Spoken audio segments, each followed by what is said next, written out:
The rise and fall of the Berlin Wall. The Berlin Wall physically separated East and West Berlin and also served as a symbolic separation internationally between communism and capitalism during the Cold War. Construction of the Berlin Wall began overnight on August 13, 1961, at the direction of the political powers in East Berlin. For 29 years, the people of East Berlin were held captive by communism, living in fear and oppression, and continuously looking for ways to escape. During U.S. President Ronald Reagan's speech, he commanded USSR Mikhail Gorbachev to tear down this wall. The Berlin Wall's deconstruction symbolized the end of the Cold War and much of communism throughout the world. Although relations between the Soviet Union and the United States had been strained in the years before World War II, the U.S.-Soviet alliance of 1941 to 1945 was marked by a great degree of cooperation and was essential to securing the defeat of Nazi Germany. Without the remarkable efforts of the Soviet Union on the Eastern Front, the United States and Great Britain would have been hard-pressed to score a decisive military victory over Nazi Germany. After World War II, Europe was in need of reconstruction physically, financially, and politically. Europe was divided into numerous sectors: Western Bloc, American Zone, British Zone, French Zone, and Communist Bloc / the Soviet Zone, with Berlin central to the blocks and zones. By the 1960s, the Soviet Union and Eastern Europe was experiencing a brain drain where good scientists and scholars were leaving for Western Europe and the U.S. Construction of the Berlin Wall began overnight, August 13, 1961. The East German government constructed the Berlin Wall to keep people from leaving the Soviet sector of East Berlin and thus all of Eastern Europe. The U.S. saw the wall go up, as did the British and French, but decided not to start World War III in order to stop the construction of the wall. This was the Cold War, a standoff between communist and capitalist nations.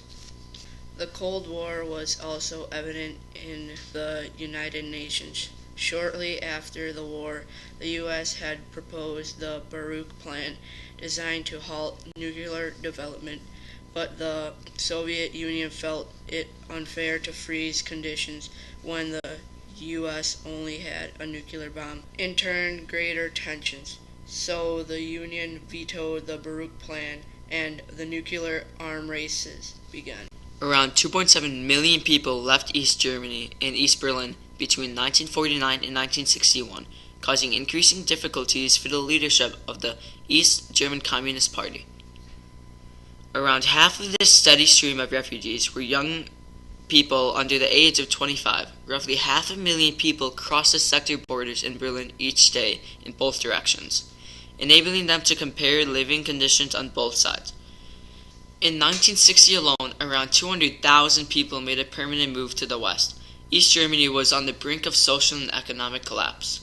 In the early morning hours of August 13, 1961, temporary barriers were put up at the borders separating the Soviet sector from West Berlin, and the asphalt and cobblestones on the connecting roads were ripped up. Police and transport police units, along with members of workers' militias, stood guard and turned away all traffic at the sector boundaries. Over the next few days and weeks, the coils of barbed wire strung along the border to West Berlin were replaced by a wall of concrete slabs and hollow blocks.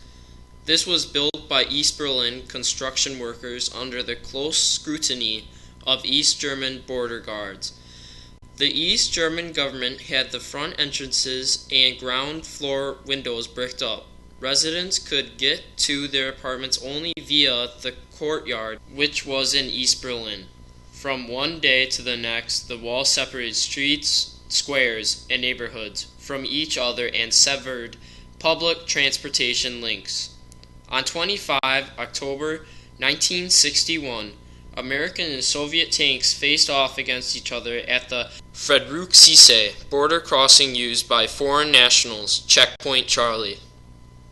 Because East German border guards had attempted to check the identification of representatives of the Western Allies as they entered the Soviet sector. In the American view, the Allied right to move freely throughout all of Berlin had been violated. For 16 hours, the two nuclear powers confronted each other from a distance of just a few meters, and the people of that era felt the imminent threat of war. The next day, both sides withdrew. In the years to come, the barriers were modified, reinforced, and further expanded, and the system of controls at the borders was perfected. The wall running through the city center, which separated East and West Berlin from one another, was 26 miles long. The border fortifications separating West Berlin from the rest of East Berlin were 65 miles long, 12 feet tall, and possessed over 300 towers. Well over 100,000 citizens of East Germany tried to escape across the interior German border or the Berlin Wall between 1961 and 1988. More than 600 of them were shot and killed by East German border guards or died in other ways. During their escape attempt, at least 136 people died at the Berlin Wall alone between 1961 and 1989. A second fence was built in 1962. The section between the wall and fence became known as the death strip. Even though the wall was overseen by armed guards, attack dogs, and barbed wire, many East Germans tried to escape to the west. Some used cars as battering rams through the concrete walls and fencing. Before windows were filled with bricks and mortar, families would dangle their loved ones from second, third, or fourth floors onto the streets of West Berlin. Others took the ground and tried to burrow beneath the walls, and others to the skies in hot air balloons.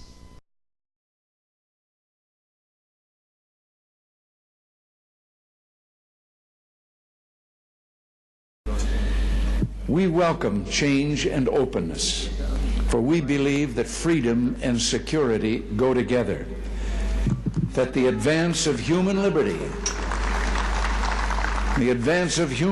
can only strengthen the cause of world peace. There is one sign the Soviets can make that would be unmistakable, that would advance dramatically the cause of freedom and peace. General Secretary Gorbachev, if you seek peace, if you seek prosperity for the Soviet Union and Eastern Europe, if you seek liberalization, come here to this gate. Mr. Gorbachev, open this gate.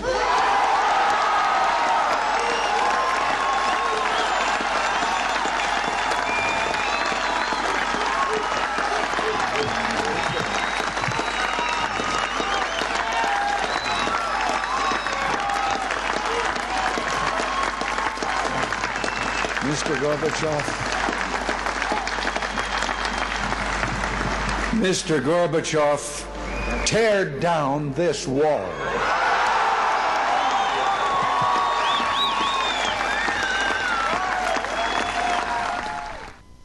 On November 9, 1989, as the Cold War began to thaw across Eastern Europe, the spokesman for East Berlin's Communist Party announced a change in his city's relations with the West.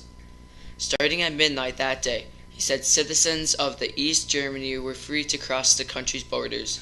East and West Berliners flocked to the wall drinking beer and champagne and chanting "Tar off," which means open the gate. At midnight they flooded through the checkpoints. More than 2 million people from East Berlin visited West Berlin that weekend to participate in a celebration that was, one journalist wrote, the greatest street party in the history of the world. People used hammers and picks to knock away chunks of the wall. They became known as Mauerspecht, or wall woodpeckers. While cranes and bulldozers pulled down section after section, soon the wall was gone and Berlin was united for the first time since 1945. Only today, one Berliner spray painted on a piece of the wall, "Is the war really over?" The reunification of East and West Germany was made official on October 3, 1990, almost 1 year after the fall of the Berlin Wall.